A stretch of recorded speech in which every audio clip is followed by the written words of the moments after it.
हरे हरे हरे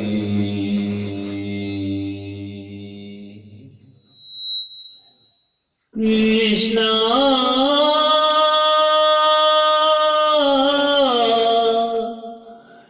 कृष्णा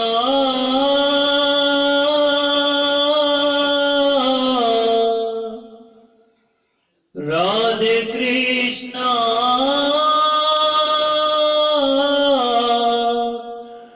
हरे हरे श्री कृष्ण गोविंद हरे मुरारी हे नाथ नारायण वासुदेवा श्री कृष्ण गोविंद हरे मुरारी हे नाथ नारायण वासुदेवा हे नाथ नारायण वासुदेवा हे नाथ नारायण वासुदेवा हे नाथ नारायण वासुदेवा हे नाथ नारायण वासुदेवा राधे कृष्णा कृष्णा बोलो कृष्णा राधे राधे बोलो राधे कृष्णा कृष्णा बोलो कृष्णा राधे राधे बोलो राधे कृष्णा कृष्णा बोलो कृष्णा राधे राधे बोलो राधे कृष्णा कृष्णा बोलो कृष्णा राधे राधे बोलो।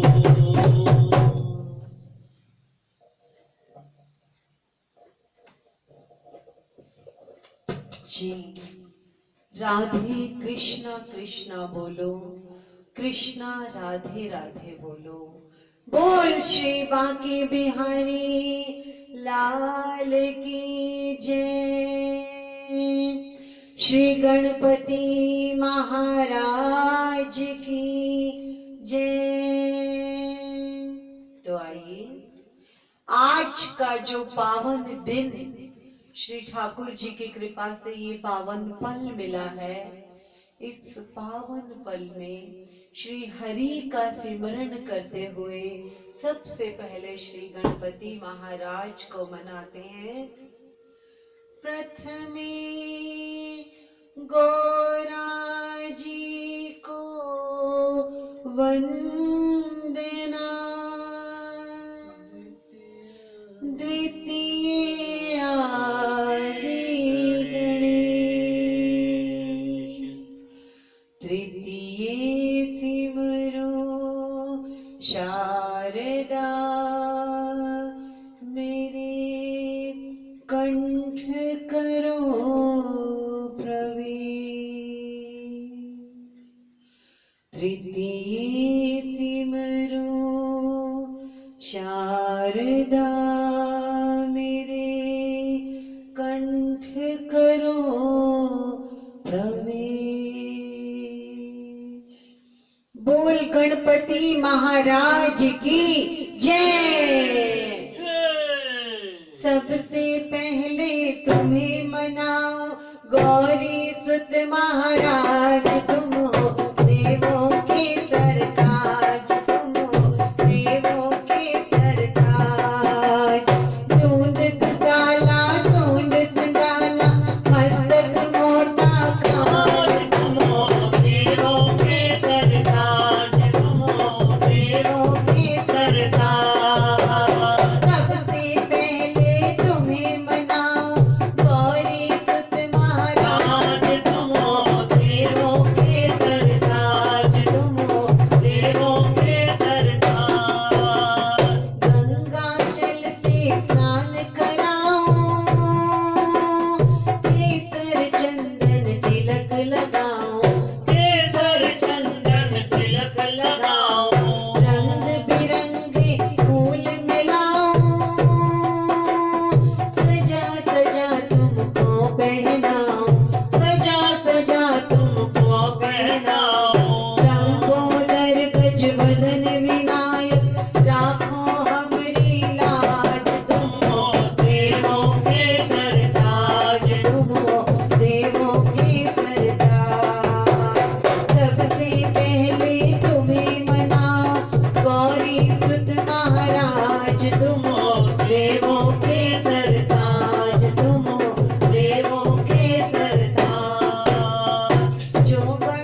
प्रथम मनाता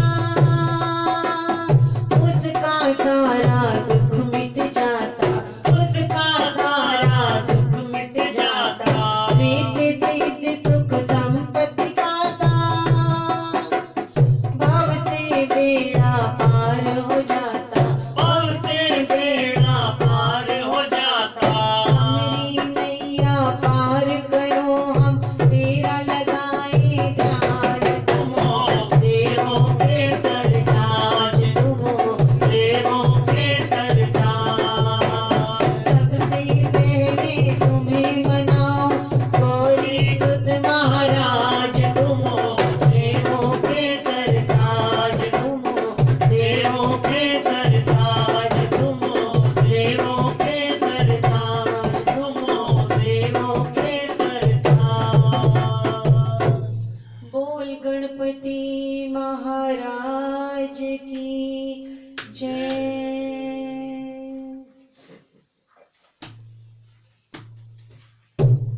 भागवत भगवान की है आरती, पापियों को पाप से है तारती। श्री भागवत भगवान की है आरती, पापियों को पाप से है तारती। ये अमर ग्रंथ, ये मुक्ति पंथ, ये पंचम वेद निराला, सब ज्योति जगाने वाला। ये अमर ग्रंथ, ये मुक्ति पंथ, ये पंचम वेद निराला, सब ज्योति जगाने वाला। हरि धाम यही वरदान यही, जग के मंगल की आरती। पापियों को पाप से है तारती। श्री भागवत भगवान की है आरती, पापियों को पाप से है तारती, पापियों को पाप से है तारती, पापियों को पाप से है तारती। बोल श्री बांके बिहारी लाल की जय। प्रणाम श्री ठाकुर जी, आपने कृपा कर हमें अपने चरणों में आज के ये पवित्र पल बख्शे, ताकि इस वाणी से, इस हृदय से, मन से, आत्मा से, रोम रोम से आपका सिमरन, आपका गुणगान हो सके। आज का ये पल बख्शा, हम हृदय से आपका कोटि कोटि धन्यवाद करते हैं। हे कृपानाथ, हे कृपालु, हे दयालु, हे मुरली मनोहर, ऐसी कृपा हम सब पर सदैव बना के रखना।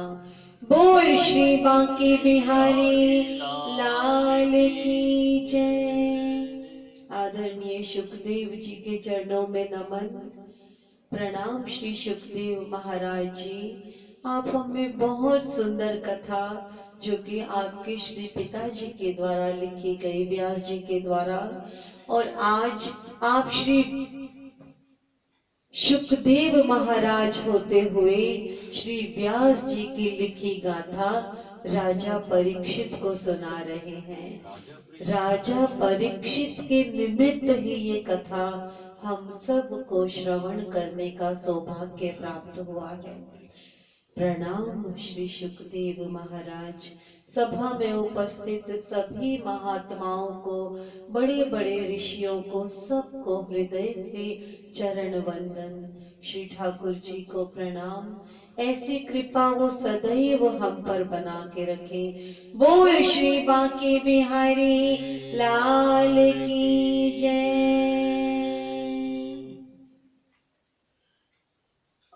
किस प्रकार कन्हैया और बलभद्र दोनों भाई प्रेम से आदरणीय गुरुजी संदीपनी ऋषि से शिक्षा ग्रहण की।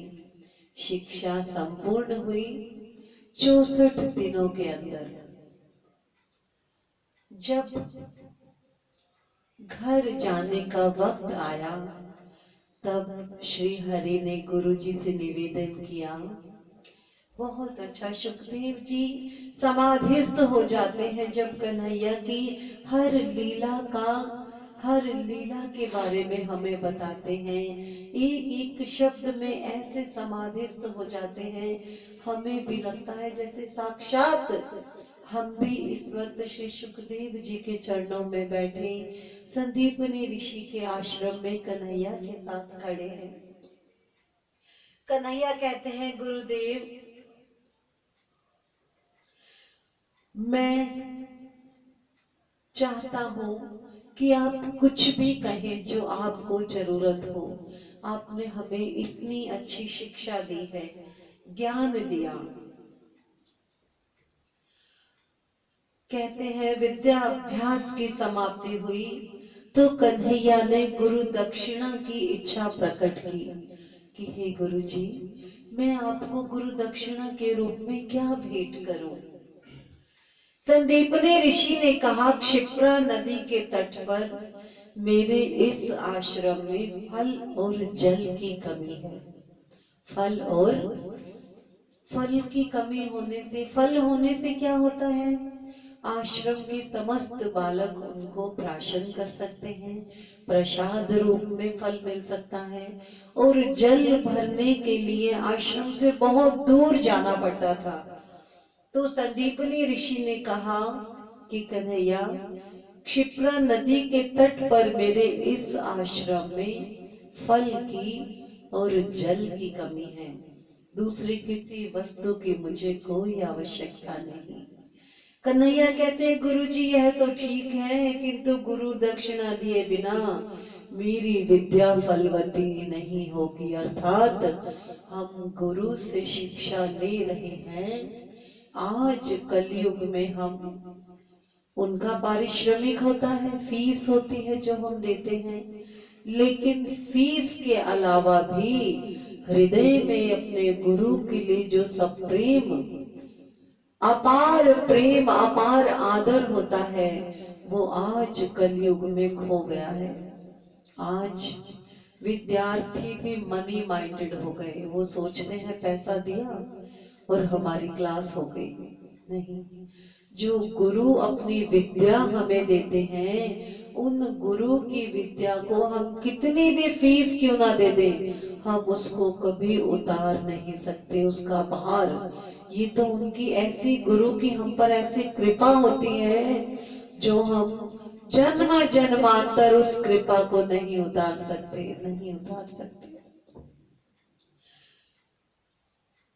संदीपनी ऋषि कहते हैं, यदि कोई सुपात्र विद्यार्थी मिल जाए तो कुछ भी पाने की आशा ना करके विद्या दान करके विद्यावंश बढ़ाते रहना, ज्ञान दान में कृपणता ना करना।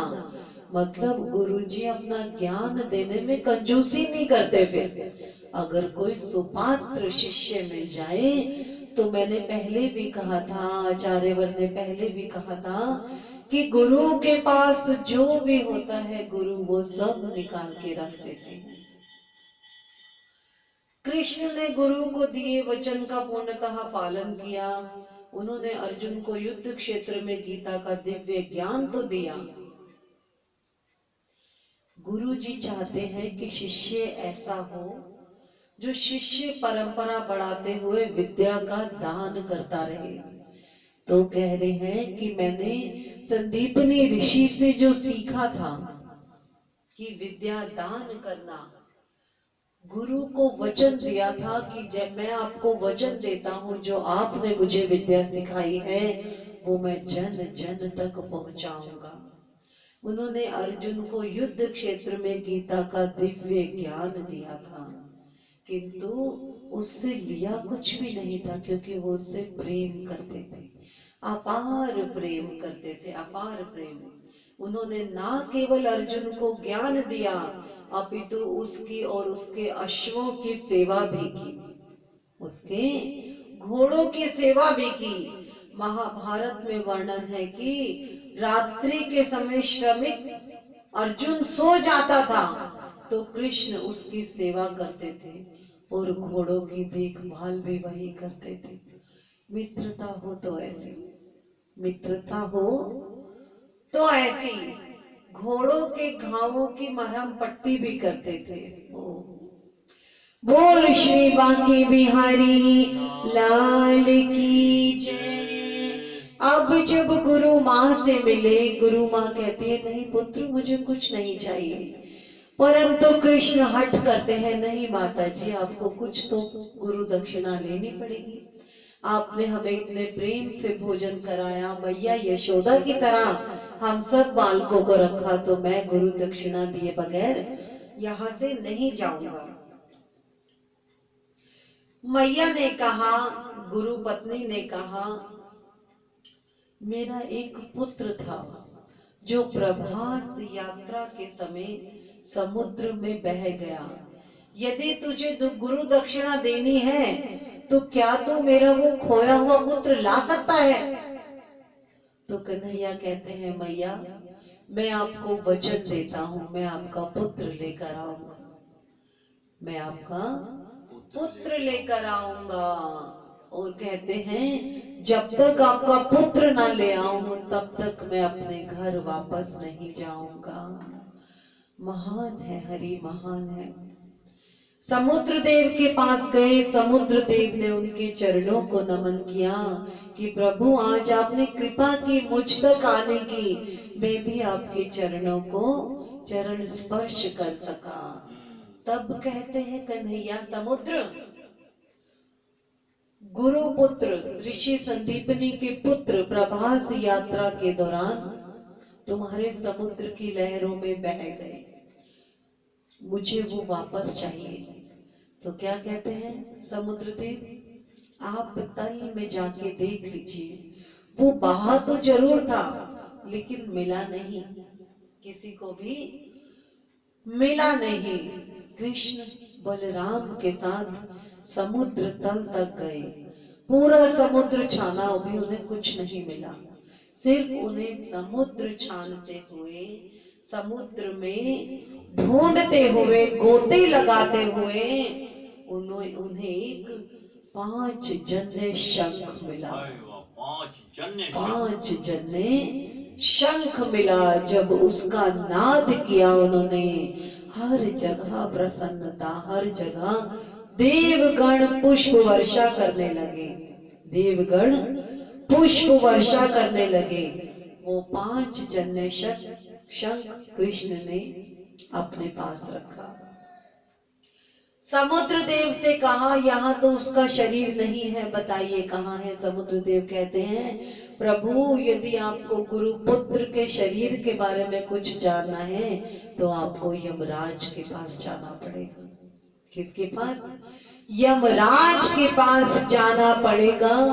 नारायण को क्या परेशानी यमराज के यहाँ जाने में? बलभद्र का हाथ पकड़ा और 2 बालक, बालक ही तो है वो, छोटे छोटे अभी 12 वर्ष के, पहुंचे यमराज के द्वारपाल ने रोक दिया, कहा जा रहे हो बालकों? बालकों ने कहा हमें यमराज जी से मिलना है। यमराज जी से मिलना है? कौन हो तुम? मैं कृष्ण हूँ वसुदेव पुत्र, और ये मेरे बड़े भैया है बलभद्र भैया।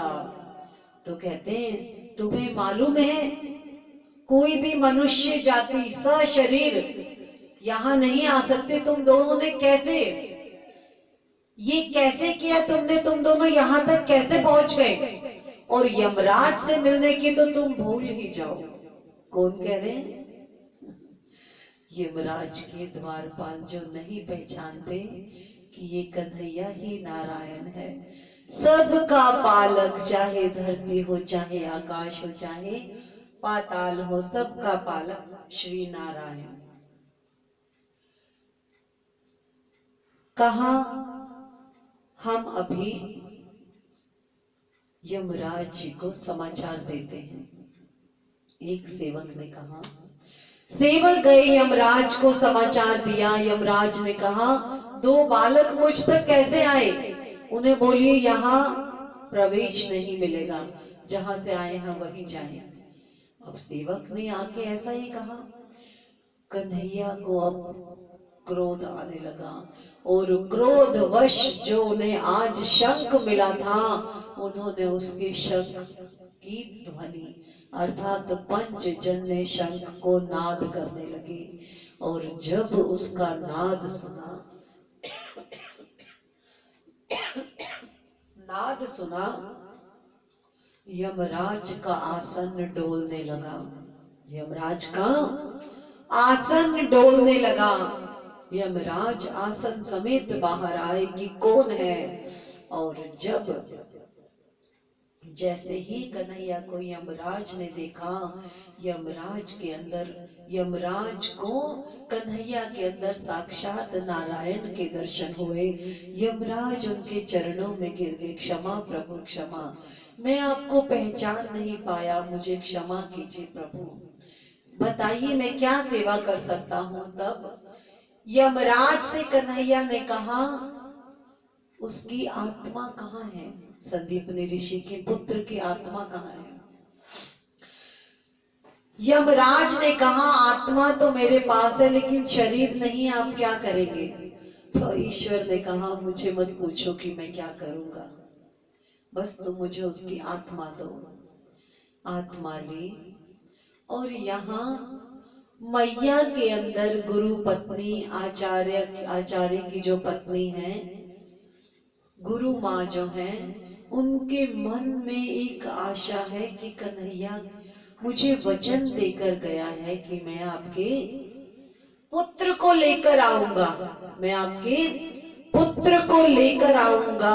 तो मैया राह बिछाए बैठी है कि कन्हैया कभी तो आएगा, आज बहुत दिन हो गए।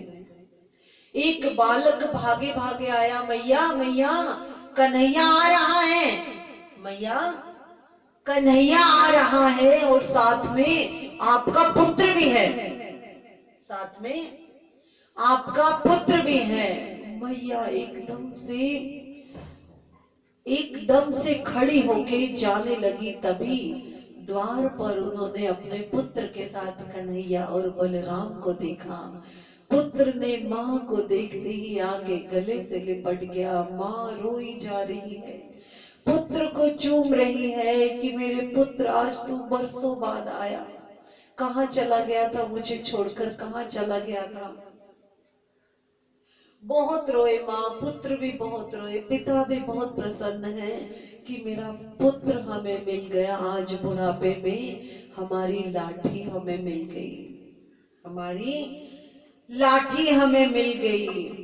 पुत्र के मिलने से गुरु दंपति अति प्रसन्न हुए। उन्होंने आशीर्वाद दिया, बेटा तेरे मुख में सरस्वती का और चरणों में लक्ष्मी का वास हो।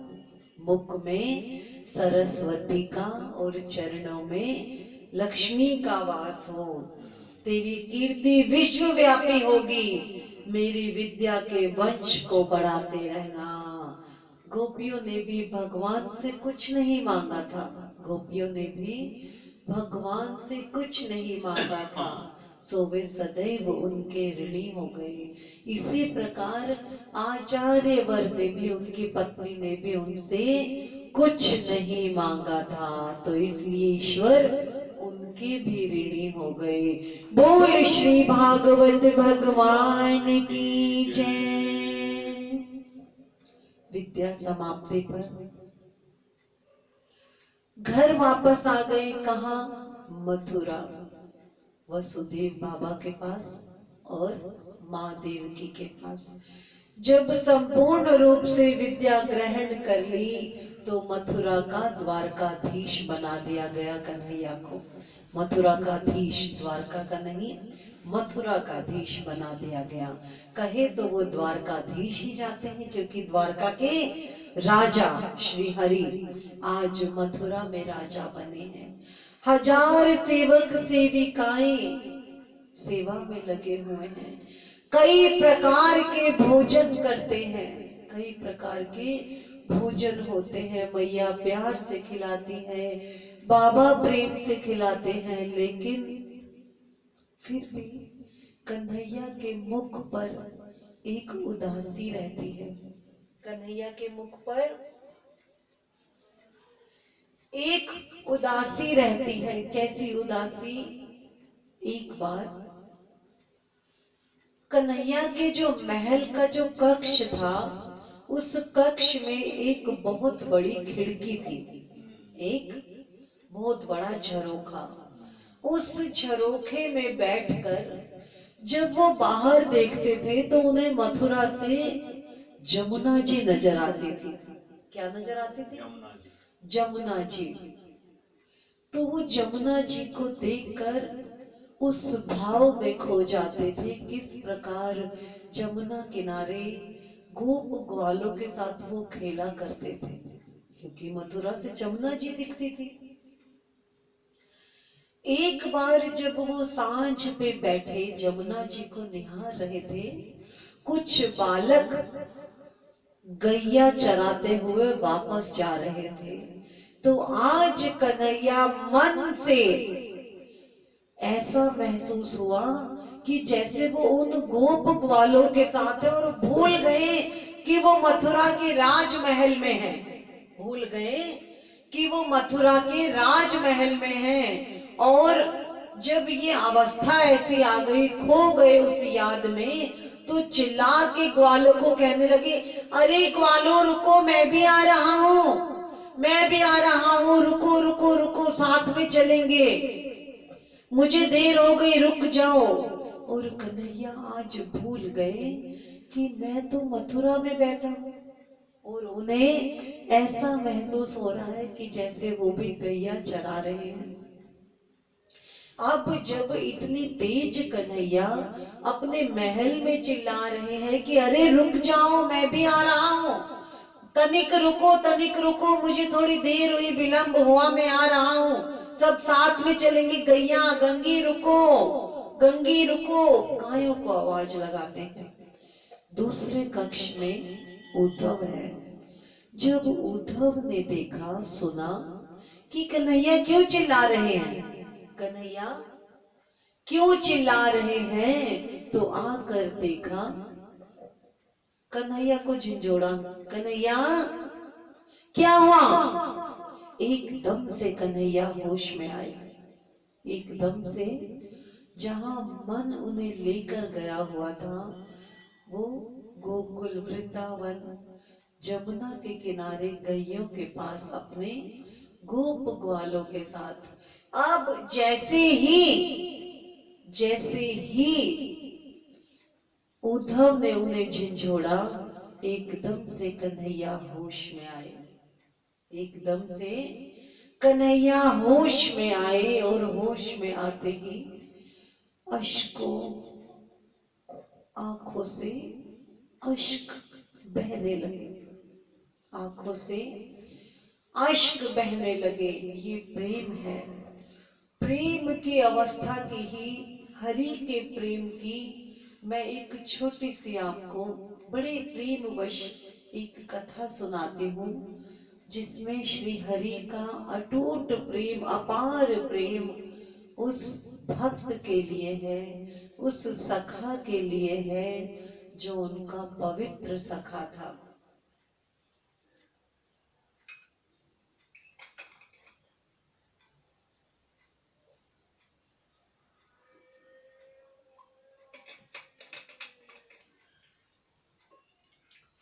जब एक बार सुदामा, एक बार की बात है, वृंदापुरी में सुदामा रहते थे। सुदामा की पत्नी ने जब एक बार कहा कि प्रभु आप एक बार द्वारकाधीश के पास जाएं। जब सुदामा चल दिए, चलते चलते इतना थक गए, भूखे प्यासे थक गए कि एक जगह पर चक्कर खाकर गिर गए, मूर्छित हो गए। नारायण अपने भक्तों को हमेशा देखते हैं। जैसे ही सुदामा मूर्छित हुए, श्री हरि ने एक साधारण पुरुष का रूप बनाकर मूर्छित हुए सुदामा के ऊपर जल छिड़ककर उसे उठाया और सुदामा जी को उठाकर पेड़ के किनारे बिठाया। कहते हैं, हरि विप्रवर आप कौन हैं? आप कौन हैं? क्या कोई ब्राह्मण है? सुदामा कहते हैं, जी आप कौन भाई? तो जो हरि हैं सामान्य रूप बनाकर आए हैं, कहते हैं मेरा नाम मुरली मनोहर है। क्या कहते हैं? मेरा नाम मुरली मनोहर है, पास ही गांव में रहता हूँ, यहाँ से जा रहा था तो देखा आप मूर्छित पड़े हैं, सोचा आपको उठा दो। ओहो, कितना कितना अटूट प्रेम, अटूट विश्वास सुदामा का अपने हरि के प्रति और मित्रता से भरा प्रेम प्यार नारायण का अपने सुदामा के प्रति, जो आज एक सामान्य व्यक्ति बनकर, मुरली मनोहर बनकर सुदामा को मूर्छित अवस्था से जगाने आए, बिठाया। और मुरली मनोहर के पास एक पोटली है, उसे खोलते हैं। खोलते ही उसमें से सुगंध आती है, सुगंध, आहा आहा। सुदामा कहते हैं, मुरली मनोहर ये पोटली में क्या है? विप्रवर, लक्ष्मी जी हमारी भार्या है, उन्होंने बहुत अच्छा भोजन बनाया है, आइए मिल बैठकर खाते हैं।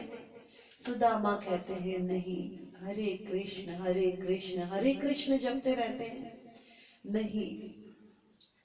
मुरली मनोहर कहते हैं, क्यों सुदामा? सुदामा की आंखें छलक पड़ी, लेकिन मुरली मनोहर से कुछ नहीं बताया कि मैं एक सामान्य व्यक्ति को क्यों बताऊं, सामान्य व्यक्ति को अपना दुख क्यों बताऊं। बहुत जिद करते हैं मुरली मनोहर कि मैं तुम्हें इतने प्रेम से भोजन कराता हूँ, भोजन लेके आया हूँ, एक बार लक्ष्मी जी के हाथ का भोजन करके तो देखो। सुदामा कहते हैं, नहीं, आपको मेरा, कहते हैं विप्रवर, मैंने आपको बड़े प्रेम से उठाया है, आपको वचन दे, आपको मैं कन्हैया का वास्ता देता हूँ, आप हरे कृष्ण कहते हैं ना, आप भोजन कर लीजिए। हरे कृष्ण जो आप कहते हैं, मैं आपको कन्हैया का वास्ता देता हूँ, आपको वचन देना होगा कि आप भोजन करेंगे मेरे साथ। अब कहते हैं, मुरली मनोहर जैसे तेरी मर्जी। अब पत्तल के ऊपर 2 बेसन की रोटी रखी और चटनी मुरली मनोहर ने जब रखी और सुदामा ने जैसे ही एक कोर उठा के मुंह में लगाया, फूट फूट के रोने लगा, कोर मुंह तक नहीं गया। मुरली मनोहर कहते हैं, विप्रवर क्या हुआ, मुझे बताइए। सुदामा कुछ नहीं बोलते, लेकिन अपने मन में सोचते हैं कि मेरी पत्नी और मेरे बच्चे भूखे हैं, और वहां पत्नी की गोद में बच्चे हैं, 4 बच्चे। जो सबसे छोटा बच्चा है बिलख बिलख कर रो रहा है, माँ कुछ तो खाने को दो, माँ कुछ तो खाने को दो। माँ कहती है, अभी पिताजी आते होंगे, बहुत सा धन लेकर आएंगे पिताजी, फिर कभी हमें भूखा नहीं रहना पड़ेगा। तभी बाहर नारायण को पता चला, नारायण को आज पता चला, मुरली मनोहर जो सामान्य जन का रूप बना कर आए हैं, उससे पूछते हैं, विप्रवर क्यों रो रहे हैं? सुदामा कहते हैं, मुरली मनोहर मेरी बीवी बच्चे कई दिनों से भूखे हैं, वो भूखे रहे, मैं भोजन कैसे करूं? मुरली मनोहर देखिए क्या लीला करते हैं, क्या लीला करते हैं। उनकी लीला तो बस ठाकुर सावले शाह, ठाकुर सावले शाह एक हमारे नारायण का नाम है। जहाँ पे सुदामा की पत्नी रहती है वृंदापुरी में, जब बालक रो रहे हैं बाहर, उसी वक्त मुनादी होती है कि ठाकुर सावले शाह के यहाँ पोता हुआ है, ठाकुर सावले शाह के यहाँ पोता हुआ है। 10 दिन तक यज्ञ चलेगा और 10-10 कोस तक जितने ब्राह्मण परिवार हैं सबको तीनों वक्त भोजन खीर पूड़ी मिलेगा। किसी को भी घर में चूल्हा जलाने की जरूरत नहीं है। जब ये मुनादी सुनी, आसपास के लोग जहां बांट रहे हैं सेवक वहां पहुंच गए, लेकिन अभी तक सुदामा की पत्नी नहीं गई।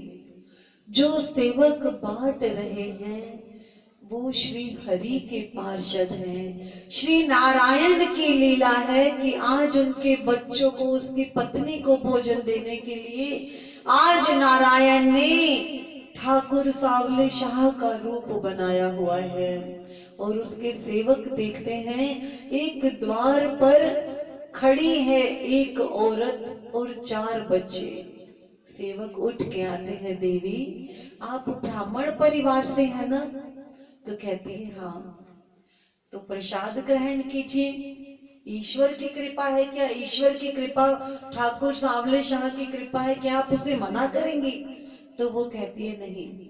अपने बालक उसके डोने में खीर और पूड़ी लेने गए तो कन्हैया क्या कहते हैं, देखिए देवी इतने से डोने में क्या होगा? बच्चों को कहते हैं बच्चे बड़े बर्तन लेकर आओ। तो बच्चे कहते हैं हमारे घर में बर्तन नहीं। तो ठाकुर जी क्या कहते हैं, ठाकुर सावले शाह, कि इनके यहाँ बड़े बड़े टोकरे, बड़े बड़े पतीले जो खीर और पूड़ियों से भरे हुए, स्वयं ठाकुर जी, ठाकुर सावले शाह का रूप उनके सेवकों के रूप में सुदामा जी के घर में रख के आते हैं ताकि उनके बच्चे भूखे ना रहें। अब ये बात सुदामा जी को नहीं पता। अब ठाकुर जी चाहते हैं सुदामा जी तभी भोजन करेंगे जब इन्हें पता होगा कि इनकी पत्नी ने भी भोजन किया, इनके बालकों ने भी। एक राहगीर का रूप बनाया, जहां सुदामा बैठे हैं वहां कहा, उस राहगीर ने आकर, अरे ब्राह्मण देव आप भोजन करने नहीं गए?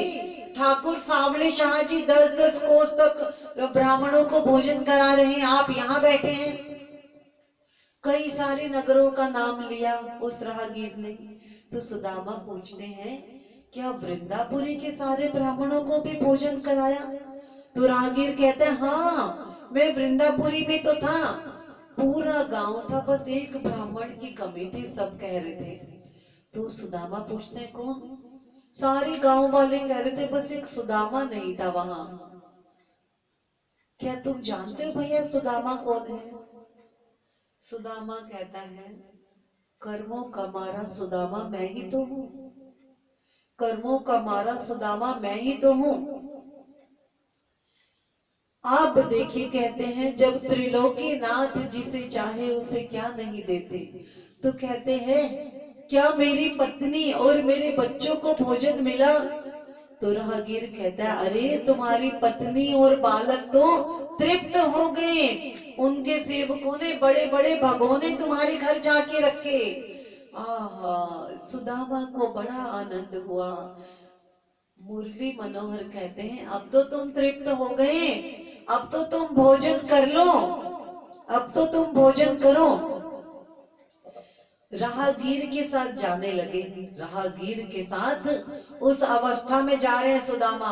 और पीछे से मुरली मनोहर कहते हैं वाह रे वाह, मैं तेरी वजह से इतनी देर से बैठा हूं, तेरी वजह से सुदामा विप्रवर मैंने भोजन नहीं किया, और आज ये राहगीर आया तो सांवले शाह, ठाकुर सांवले शाह का प्रसाद लेने चल पड़ा।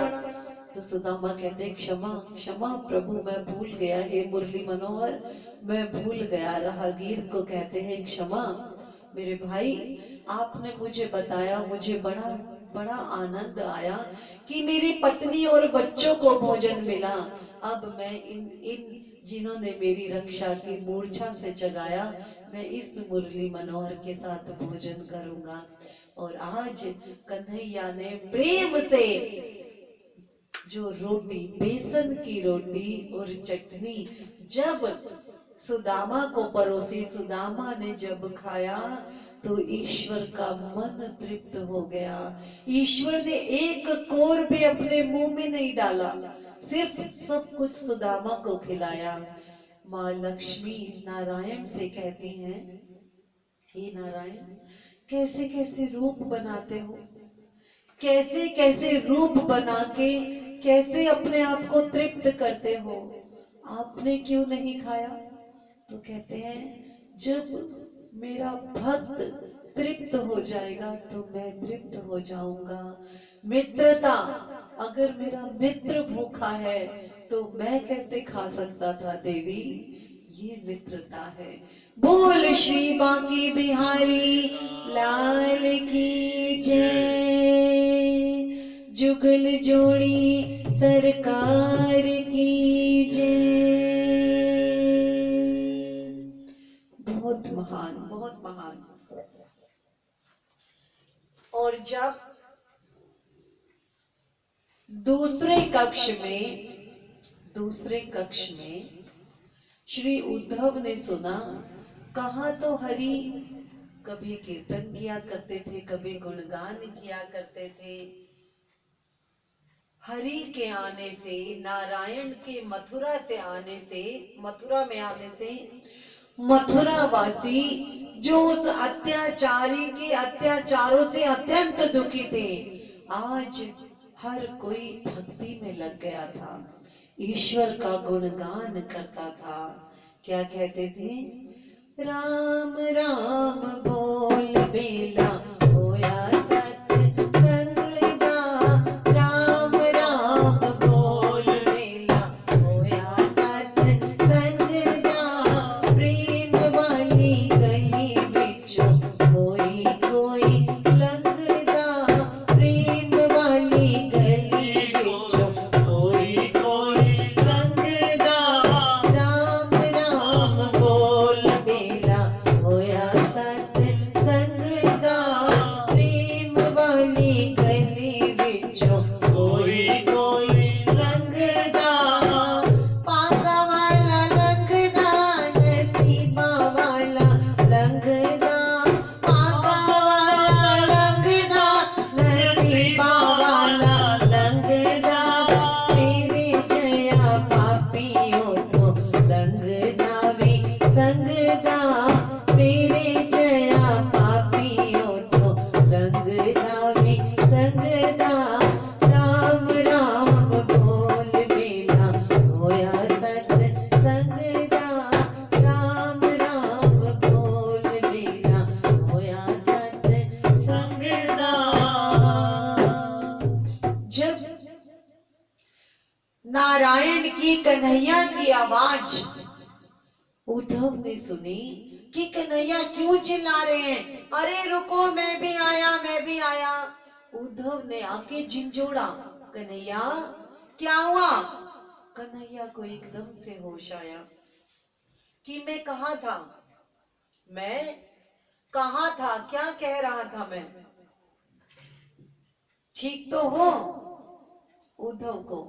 उद्धव ने कहा हरि को, हरि की आंखें छलक गई, नारायण की अश्क बहने लगे, आंखें छलक गई। क्या हुआ कन्हैया, मुझे बताओ, रात रात भर तुम राधे राधे भी करते रहते हो, क्या हुआ? कन्हैया आज फूट फूट के रोने लगे। कहते हैं पूरी मथुरा में उद्धव एक तुम ही हो जिसने मुझसे पूछा कि मैं क्यों दुखी हूं, मैं क्यों दुखी हूं उद्धव? मुझे वृंदावन बहुत याद आता है मुझे। वृंदावन बहुत याद आता है, मैं क्या करूं। मुझे वो गोप ग्वाले मेरी माँ कभी भूलती नहीं। मेरी माँ कभी भूलती नहीं, मेरे पिता नंद बाबा नहीं भूलते, मेरी गोपियां नहीं भूलती, मेरी राधा नहीं भूलती, मेरी गैया नहीं भूलती, मेरे वृंदावन की रज नहीं मुझसे भूली जाती। अब देखिए, ज्ञान के अभाव में भक्ति जो है वो अंध है। अगर ज्ञान हम में नहीं है और हम भक्ति करते हैं तो भी वो भक्ति में कोई कमी रह जाएगी। और अगर कोई ज्ञानी है और उसमें भक्ति नहीं है तो वो भी अधूरा है, वहां पर वो अभिमान मानी जाएगी, अभिमान मानी जाएगी। तो क्या कहते हैं, उद्धव ज्ञानी तो थे किंतु उनके ज्ञान के साथ भक्ति नहीं थी। जहां पे ज्ञान के साथ भक्ति नहीं होती वहां मनुष्य अभिमानी बन जाता है, अभिमानी बन जाता है।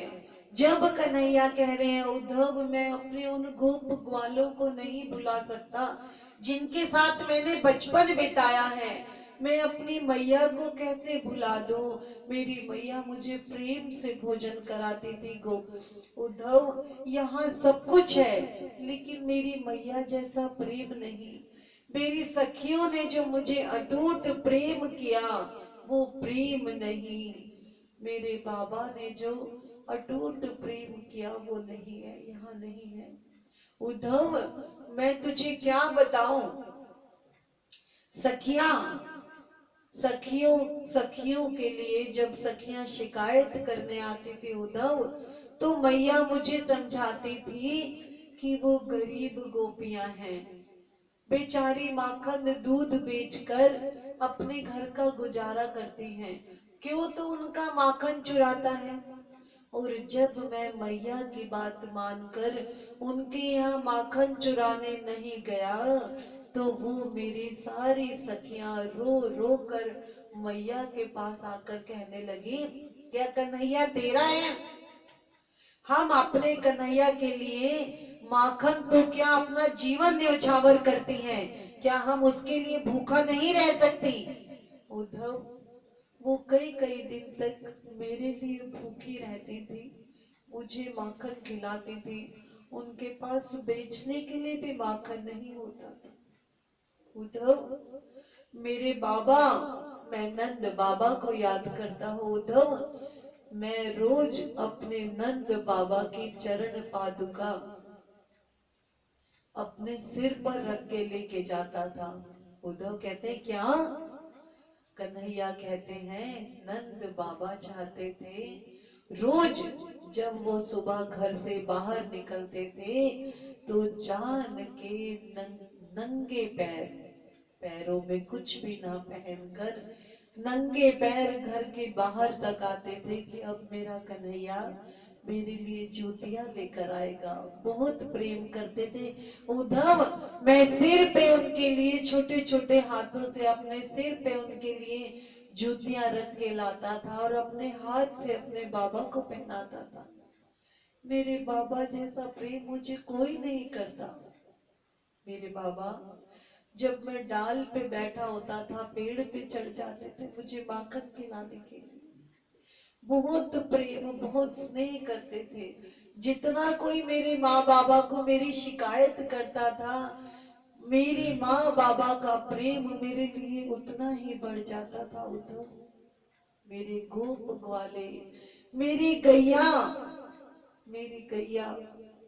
उद्धव एक दिन देवकी माँ ने जब मुझे भोजन कराया, देवकी माँ ने उद्धव को बता रहे थे कि कन्हैया कि देवकी माँ जो महल में ही है, मथुरा में है, एक दिन मेरे थाली में, भोजन की थाली में गो रस की कोई मिठाई रख दी, अर्थात गैया के दूध से बनी कोई मिठाई रख दी।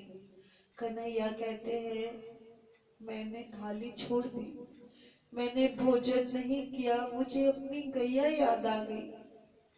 उद्धव देवकी मैया से कहना मुझे गौ रस की कोई मिठाई ना दे, मुझे तो मेरी यशोदा मैया का माखन दे दे, मेरी यशोदा मैया के हाथों की मिश्री दे दे, मेरे बाबा का प्रेम दे दे, यशोदा मैया दे दे मुझे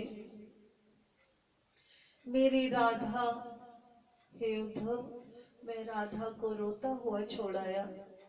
राधा राधा से मैंने वचन और लिया कि अपनी आंखों से अश्रु नहीं बहने देगी। मैंने उन सबको बहुत सताया उद्धव, वो मुझे भूलती नहीं है, मुझे पल पल सताते हैं, पल पल सताते हैं। उद्धव अपने ज्ञानवश अभिमानी है। उद्धव कहते हैं तो आप तो ज्ञानी हैं, आप तो परमेश्वर हैं, आप अपने ज्ञान से समझाते, वो अनपढ़ गवार लोग तो समझ जाते। ऐसा कहा उद्धव ने। नारायण को, हमारे कन्हैया को, मुरली मनोहर को, ठाकुर जी को बड़ा दुख हुआ कि मेरी गोपियों को, मेरी मैया को, मेरी वृंदावन को अनपढ़ गवार कहा उद्धव ने। प्रभु जिससे प्रेम करते हैं उसका उद्धार भी करना चाहते हैं, उसका भला भी करना चाहते हैं। उद्धव से कहते हैं उद्धव तुम तो बहुत ज्ञानी हो, तुम ही मेरा एक काम क्यों नहीं कर देते। मेरी सारी सखियां जिनमें प्रेम तो भरपूर है लेकिन ज्ञान नहीं है, ज्ञान नहीं है, क्या तुम अपने ज्ञान से उन्हें समझा सकते हो, उन्हें समझा सकते हो कि ये प्रेम प्यार कुछ नहीं होता। तो उद्धव कहता है मेरे जाने की क्या जरूरत है, पत्र लिख दीजिए, पत्र लिख दीजिए। कन्हैया फिर रोने लगे। उद्धव को कहते हैं उद्धव जैसे ही लिखता हूं ना मैया तो मेरी आंखों में अश्क आ जाते हैं, मेरी आंखें गीली हो जाती हैं, उसमें अश्रु भर जाते हैं, मुझे कुछ नजर ही नहीं आता मैं लिखूं क्या उद्धव। और मैं फिर कुछ लिख नहीं पाता, कुछ भी लिख नहीं पाता। उद्धव ज्ञानी तो थे पर हृदय प्रेम में शून्य था, अतः उन्हें अलौकिक आनंद नहीं मिलता था जैसा आनंद गोपियों के साथ श्री हरि को मिला, जैसा आनंद गैयों को नारायण की मुरली में मिला, जैसा आनंद माखन मिश्री को जब माँ यशोदा ने अपने हाथ से खिलाया, जैसा आनंद मैया को मिला, जैसा प्रेमानंद नंद बाबा को मिला, जैसा प्रेमानंद पर्वत गिरिराज पर्वत को मिला, जैसा प्रेमानंद वृंदावन की रज रज को मिला, ऐसा प्रेम का लक्ष्य, प्रेम की अनुभूति उद्धव को नहीं थी, क्योंकि उद्धव ज्ञानी तो थे परंतु प्रेम के बिना, जहां प्रेम शून्य था। अब नारायण चाहते थे कि उद्धव के मन में भी प्रेम का संचार हो। प्रेम का संचार जब ज्ञानमय हो जाएगा तब वहां अलौकिक आनंद की अनुभूति होगी। और ऐसा ही उद्धार, ऐसा ही प्रेम, इसी उद्धार के लिए चाहते थे जैसा ज्ञान उद्धव के पास है। क्योंकि मेरी गोपियां, कन्हैया कहते हैं प्रेमा भक्ति है, उनके जैसा प्रेमा भक्ति किसी के पास नहीं है। वो किसी ज्ञान को नहीं जानती, किसी पुस्तक को नहीं जानती, लेकिन फिर भी वो सबसे बड़ी योगी है, योगी है। ऐसी योगी बड़े बड़े ऋषि मुनियों ने जन्म जन्मांतर तक तप किए, लेकिन कन्हैया कन्हैया को वैसे प्राप्त नहीं कर सके। आंखें बंद करके तो कन्हैया के दर्शन किए, लेकिन आंखें खोलते ही फिर संसार दिखा। और गोपियां ऐसी महान योगी थी जिन्हें संसार में आंखें खुले होते हुए भी सिर्फ कन्हैया दिखते थे और संसार का कुछ नहीं दिखता था। ऐसा महान योग था जो उन्हें अनायास ही प्रेम भक्ति के रूप में मिला था। आज श्री हरि चाहते हैं कि मेरी इन सब वृंदावन वासियों को ज्ञान की भक्ति भी मिले, ज्ञानमय भक्ति मिले। तो क्या निवेदन करते हैं उद्धव, तुम मेरा एक काम करो, तुम मेरे गोकुल जाना और वहां मेरी मैया से, बाबा से, मेरी गोपियों से, समस्त वृंदावन से कहना, समस्त वृंदावन से कहना कि मैं तुम्हें बहुत याद करता हूँ। यहाँ का कार्य समाप्त कर मैं जल्दी ही आपके पास लौटूंगा, आप परेशान ना होना। हे मेरे नारायण, कितने प्रेमवश आपने आंखों में अश्रु लिए, किस प्रकार आप गोकुल को याद करते हैं। हम तो किसी लायक नहीं प्रभु, हम किसी भी तरीके से आपका हृदय से नाम लेने में हम में वो भक्ति नहीं है, हम नहीं ले पाते प्रभु, कृपा कीजिए।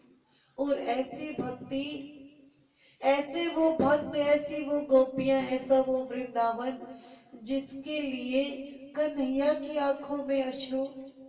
बोल श्री बांके बिहारी लाल की जय, वृंदावन धाम की जय, उस प्रत्येक गोपी की जय, प्रत्येक ग्वाल की जय, मैया यशोदा की जय, नंद बाबा की जय, हर गैया की जय, गिरिराज पर्वत की जय, वृंदावन की रज रज में कण कण की जय, आज के पावन समय की जय।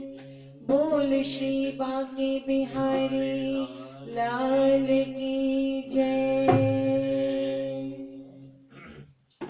कन्हैया कहते हैं उद्धव, मेरा संदेशा लेकर, तुम ज्ञानी हो ना, तुम अपने ज्ञान से मेरे गोकुल में सबको समझाना। वो बेचारे बहुत दुखी हैं, शायद तुम उन्हें समझा सको। उद्धव को लगा मैं ज्ञानी हूं ना, अभिमान घमंड से और सीना चौड़ा हो गया कि मैं समझाऊंगा, कैसे नहीं समझेंगे, क्योंकि अभी उद्धव में वो प्रेम नहीं, उद्धव में वो प्रेम नहीं जिस प्रेम का दर्शन करके उद्धव एक तने हुए वृक्ष की तरह नहीं, किस प्रकार एक विनम्र, एक ऐसी डाल की तरह हो जाएंगे जिसमें कई सारे पुष्प की डाल है तो एक डाल पे कई सारे पुष्प आए हैं, फल की डाल है तो एक डाल पर कई सारे फल लदे हुए हैं, उस विनम्रता के साथ झुके हुए।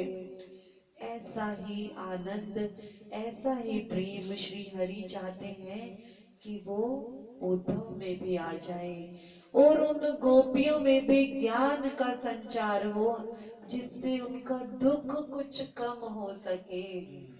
यहाँ से कथा हम कल यहीं से लेंगे, तो आइए चलते हैं।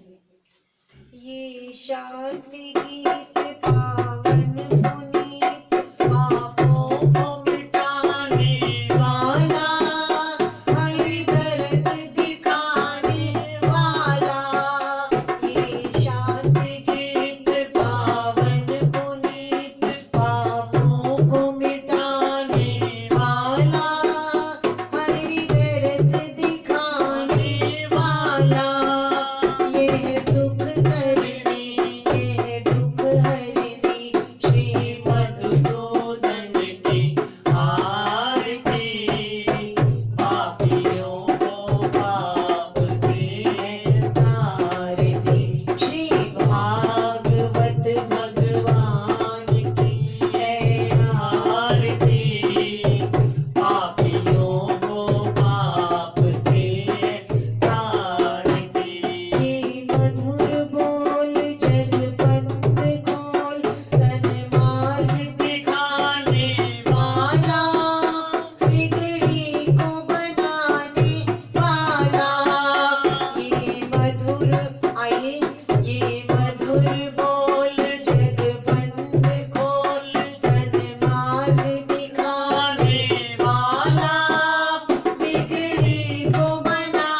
बांके बिहारी लाल की जय। श्री ठाकुर जी महाराज की जय।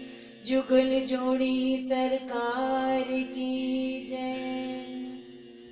हे श्री ठाकुर जी, हे कन्हैया, हे मुरली मनोहर, हे मदन गोपाल, हमारे इस जीवन में आज के ये पवित्र पल जो आपने बख्शे, हम हृदय से आपको कोटि कोटि धन्यवाद देते हैं। हे नारायण, आपने ये पवित्र पल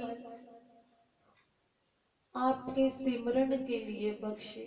हे नारायण, हम सब के परिवारों की डोर हम आपके चरणों में देते हैं, आपके हाथों में देते हैं। प्रभु, हम नहीं जानते कि कैसे तेरी पूजा आराधना की जाए, कैसे तुझे ध्याया जाए।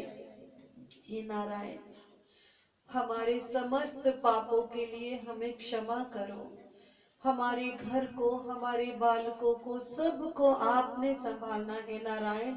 बस इतना निवेदन है कि जब तक जीवन रहे, जब तक ये सांसें रहे, इस मुख से सदैव तेरा सिमरन यूं ही होता रहे मेरे नारायण।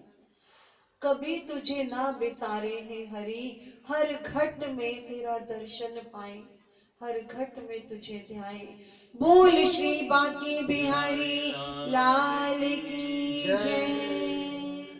आप सबको हृदय से प्रणाम। कौन आया आज? कैसे हैं भाई साहब?